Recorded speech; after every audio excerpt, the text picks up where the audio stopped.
নমস্কাৰ সকলোকে LPNMSR YouTube চেনেললৈ স্বাগতম জনাইছো। আজি আমি পঢ়িম চতুৰ্থ শ্ৰেণীৰ পৰিৱেশ কিতাপখনত দিয়া পাঠ নম্বৰ 1 যাৰ নাম হৈছে আমাৰ সামাজিক পৰিৱেশ। পোনপ্ৰথমে আমি এই পাঠটোত থকা মূল কথাখিনি বুজিবলৈ চেষ্টা কৰিম। লগতে এই পাঠটোৰ ভিতৰত থকা যিখিনি প্ৰশ্ন দিয়া আছে সেইখিনি সমাধান কৰিম আৰু লগতে এই পাঠটোৰ পিছফালে থকা যিখিনি অনুশীলনী ভিত্তিক প্ৰশ্ন দিয়া আছে সেই প্ৰশ্নখিনিও আজি আমি এই ভিডিঅ'ৰ যোগেদি সমাধান কৰিম। এতিয়া চাওঁ আহা এই পাঠটোত থকা মূল কথাখিনি কি দিয়া আছে। মানুহ সামাজিক প্ৰাণী। সকলো মানুহে সমাজ পাতি বাস কৰে। প্ৰতিজন মানুহে সমাজত থাকিহে ভাল পায়। সমাজত সকলোৱে পাৰস্পৰিক সহযোগিতা, মিলাপ্ৰীতি আৰু শান্তিৰে বসবাস কৰিবলৈ বিচাৰে। সমাজত থকা প্ৰতিজন মানুহে মিলাপ্ৰীতি, সহযোগিতা আৰু শান্তিৰে বসবাস কৰিবলৈহে বিচাৰে। সুখ শান্তি আৰু সামাজিক উন্নতিৰ কাৰণে আমি সমাজৰ নীতি নিয়ম আইন কানুন মানি চলিব লাগে। প্ৰতিখন সমাজৰে কিছুমান নীতি নিয়ম আছে। যদি আমি সেই নীতি নিয়মখিনি মানি চলো তেতিয়াহ'লে সেই সমাজখন সুন্দৰ আৰু নিয়াৰিকৈ পৰিচালিত হ'ব। আৰু যদি আমি সেই নীতি নিয়মখিনি যদি মানি নচলো তেতিয়াহ'লে কিন্তু সেই সমাজখন কেতিয়াও ভালদৰে পৰিচালিত নহ'বগৈ। শিশুৱে সামাজিক নীতি নিয়ম বা আইন কানুন সম্বন্ধীয় প্ৰাথমিক শিক্ষা নিজ পৰিয়ালৰ পৰাই আহৰণ কৰে। এটা শিশুৱে সমাজৰ যোনখিনি নীতি নিয়ম আছে, আইন কানুন আছে সেইখিনি কিন্তু নিজৰ পৰিয়ালৰ পৰাই পোনপ্ৰথমে আহৰণ কৰে। লগতে পৰিয়ালতে মৰম চেনেহ, সহায় সহানুভূতি, দায়িত্ববোধ, সহযোগিতা আদি সামাজিক গুণৰো বিকাশ হয়। ইয়াত যোনখিনি গুণ আছে যেনে মৰম চেনেহ, সহায় সহানুভূতি, তাৰপিছত দায়িত্ববোধ, সহযোগিতা, এইখিনি এটা শিশুৱে পোনপ্ৰথমে কাৰ পৰা আহৰণ কৰিব? নিজৰ পৰিয়ালৰ পৰাই আহৰণ কৰিব। সেইবাবে সমাজৰ এটা প্ৰাথমিক গোট পৰিয়ালক সমাজ গঠনৰ আধাৰ হিচাপে গণ্য কৰা হয়। ইয়াৰ পাছত চোৱা, ইয়াত আমি এখন ছবি দেখিবলৈ পাইছো আৰু চোৱা তলত এটা আমি প্ৰশ্ন দেখিবলৈ পাইছো। ওপৰৰ ছবিখনত কি কি অনুষ্ঠান প্ৰতিষ্ঠান দেখিছা? এতিয়া আমি বুজিব লাগিব যে অনুষ্ঠান প্ৰতিষ্ঠান মানে কি? অনুষ্ঠান প্ৰতিষ্ঠান মানে হৈছে এনেকুৱা এখন ঠাই বা স্থান য'ত সমাজৰ প্ৰতিজন মানুহে আহি পেলাই সকলোৱে মিলিজুলি সমূহীয়াকৈ কামখিনি সম্পাদন কৰিব পাৰে। চোৱা ইয়াত কিছুমান অনুষ্ঠান প্ৰতিষ্ঠানৰ ছবি দিয়া আছে। ইয়াত দিয়া আছে বিদ্যালয়, অগ্নি নিৰ্বাপক আৰু আপাতকালীন সেৱা স্থান, পুথিভঁৰাল, বেংক, নামঘৰ, ইয়াত দিয়া আছে চিকিৎসালয়, ইয়াত আছে ডাকঘৰ। এইখিনি হৈছে এটা এটা অনুষ্ঠান বা প্ৰতিষ্ঠান। নেক্সট পেজত চোৱা কি দিয়া আছে। ইয়াত অনুষ্ঠান প্ৰতিষ্ঠানখিনিৰ নাম দিয়া আছে আৰু সেই অনুষ্ঠান প্ৰতিষ্ঠানখিনিয়ে আমাক কেনেধৰণে সহায় কৰে সেইখিনি ইয়াত দিয়া আছে। অনুষ্ঠান প্ৰতিষ্ঠানৰ নাম হৈছে বেংক। বেংকত আমি কি কৰিব পাৰোঁ? ধন জমা আৰু ঋণ প্ৰদান। আমি টকা পইচা তাত জমা ৰাখিব পাৰোঁ আৰু প্ৰয়োজন সাপেক্ষে আমি বেংকৰ পৰা ঋণ ল'ব পাৰোঁ। ধন স্থানান্তৰ, চেক সংগ্ৰহ আদিৰ সুবিধা প্ৰদান। বেংকত গৈ আমি কি কৰিব পাৰি? কাৰোবাক আমি টকা পইচা স্থানান্তৰ অৰ্থাৎ ট্ৰান্সফাৰ কৰিব পাৰি আৰু আমি চেকৰ জৰিয়তেও টকা পইচা উলিয়াব পাৰি। অগ্নি আৰু আপতকালীন সেৱা স্থান, আকস্মিক দুৰ্ঘটনা আৰু প্ৰাকৃতিক দুৰ্যোগৰ সময়ত সেৱা। আৰক্ষী চকী আইন শৃংখলা আৰু শান্তি প্ৰতিষ্ঠা কৰে।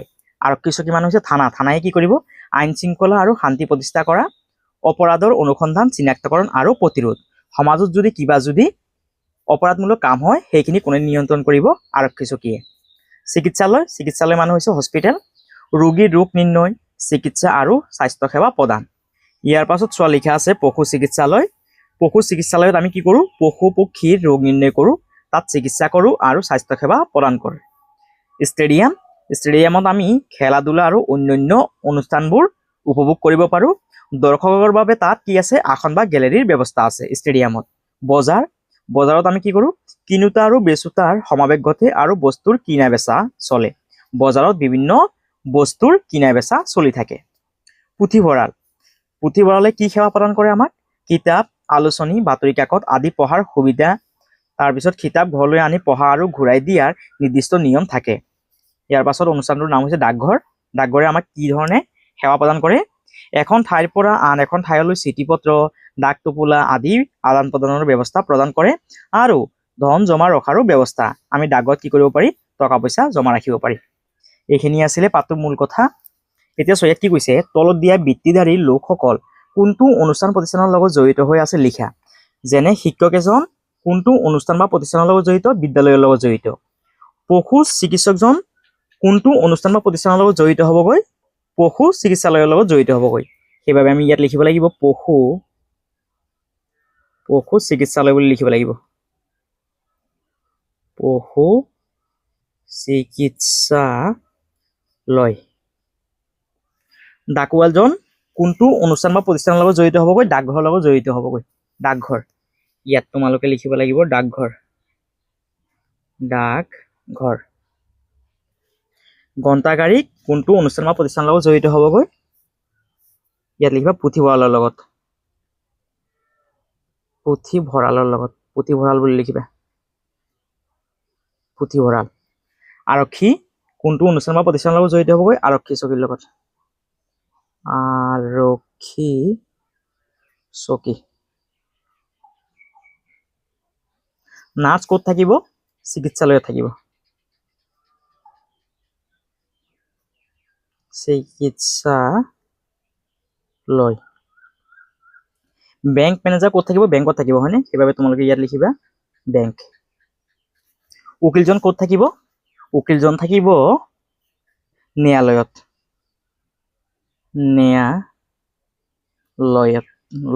বুলি লিখিবা অগ্নি নিৰ্বাপক কৰ্মী ক'ত থাকিব অগ্নি আৰু আপতকালীন সেৱা আস্থান থাকিব অগ্নি আৰু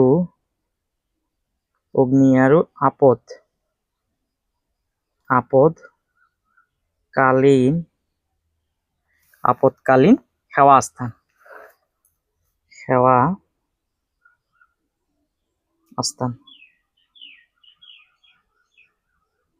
আস্থান চিকিৎসকজন ক'ত থাকিব চিকিৎসালয়ত ইয়াত লিখিবা চিকিৎসালয়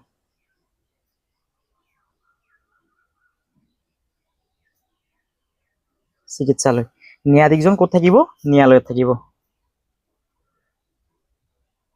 ন্যায়ালয় আৰু উপাচাৰ্যজন ক'ত থাকিব কলেজত থাকিব হয়নে কলেজ বুলি লিখি দিবা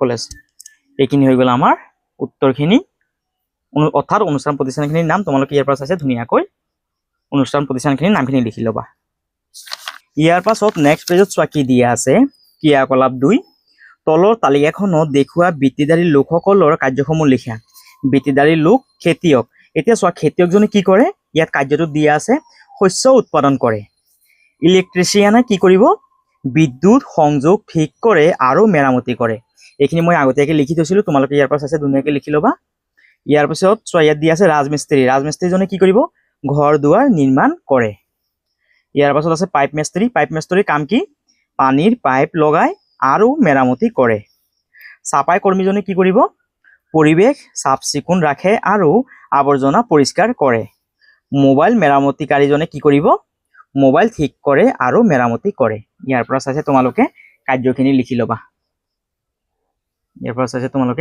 ধুনীয়াকৈ লিখি ল'বা ইয়াৰ পাছত চোৱা কি কৈছে সামাজিক সম্প্ৰীতি আৰু সহযোগিতা আমাৰ সমাজত সুখ দুখ বিপদ আপদৰ সময়ত সকলোৱে সহায় সহযোগিতা আগবঢ়ায় আমি সমাজত সদায় মিলিজুলি থাকি ভাল পাওঁ যেতিয়া সমাজত কাৰোবাৰ কিবা বিপদ হ'ব তেতিয়া আমি সেই বিপদ হোৱা মানুহজনক কি কৰিব লাগে সদায় সহায় কৰিব লাগে এই কথাটোকে ইয়াত কোৱা হৈছে ইয়াৰ পিছত চোৱা আমি অকলে উৎসৱবোৰ পালন কৰিব নোৱাৰি যেনে দুৰ্গা পূজা বাথৌ পূজা ঈদ বৰদিন গুৰু নানক জয়ন্তী এই উৎসৱখিনি পালন কৰিবলৈ হ'লে কিন্তু আমাৰ কি লাগিব সমাজত থকা প্ৰতিজন মানুহৰে সহায় সহযোগিতাটো লাগিব ইয়াৰ পিছত চোৱা কি দিয়া আছে খাউৰি লোৱা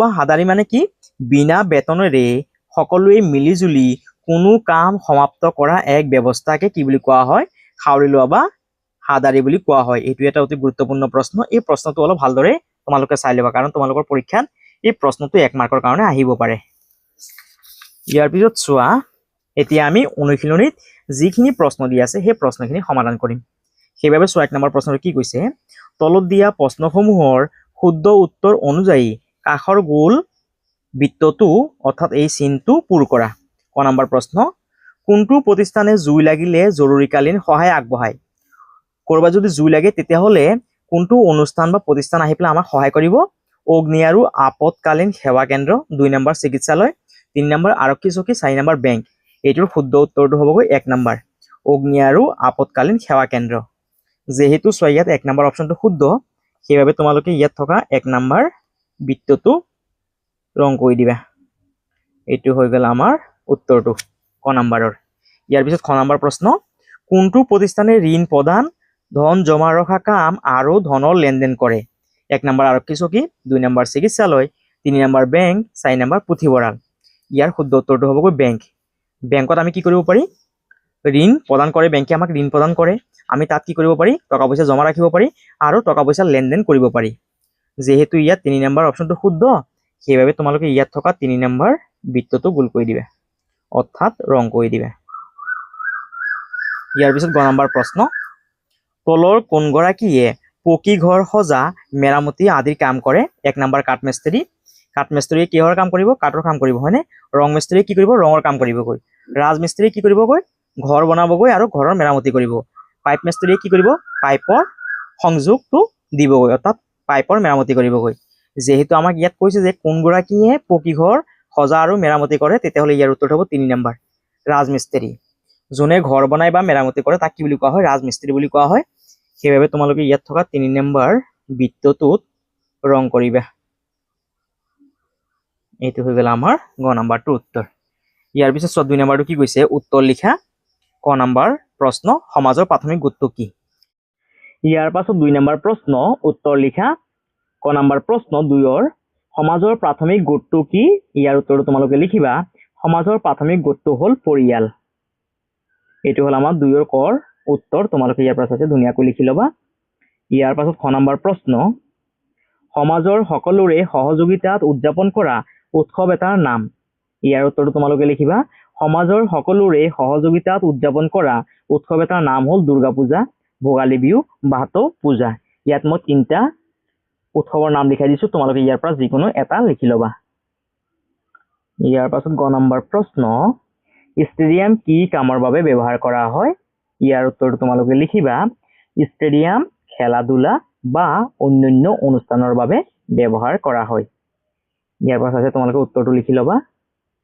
ইয়াৰ পাছত ঘ নম্বৰ প্ৰশ্ন পুথিভঁৰালে ছাত্ৰ ছাত্ৰীক কেনেকৈ সহায় কৰে ইয়াৰ উত্তৰটো তোমালোকে লিখিবা পুথিভঁৰালত ছাত্ৰ ছাত্ৰীসকলে কিতাপ আলোচনী বাতৰি কাকত আদি পঢ়াৰ সুবিধা পায় লগতে পুথিভঁৰালৰ পৰা ছাত্ৰ ছাত্ৰীয়ে কিতাপ ঘৰলৈ আনি পঢ়া আৰু ঘূৰাই দিয়াৰ নিৰ্দিষ্ট সুবিধা আছে ইয়াৰ পৰা চাইছে তোমালোকে গ নম্বৰৰ উত্তৰটো ধুনীয়াকৈ লিখি ল'বা ইয়াৰ পাছত ঙ নম্বৰ প্ৰশ্ন ডাকঘৰৰ যোগেদি কি আদান প্ৰদান কৰা হয় ইয়াৰ উত্তৰটো লিখিবা ডাকঘৰৰ যোগেদি এখন ঠাইৰ পৰা আন এখন ঠাইলৈ চিঠি পত্ৰ ডাক টোপোলা আদি আদান প্ৰদান কৰা হয় অৰ্থাৎ ডাকঘৰত যোগেদি কি আদান প্ৰদান কৰা হয় চিঠি পত্ৰ আৰু ডাক টোপোলা কি কৰা হয় আদান প্ৰদান কৰা হয় ডাকঘৰত ইয়াৰ পাছত প্ৰথম নম্বৰ প্ৰশ্ন চিকিৎসালয়ৰ পৰা আমাৰ কি উপকাৰ হয় অৰ্থাৎ হস্পিটালৰ পৰা আমাৰ কি উপকাৰ হয় ইয়াৰ উত্তৰটো লিখিবা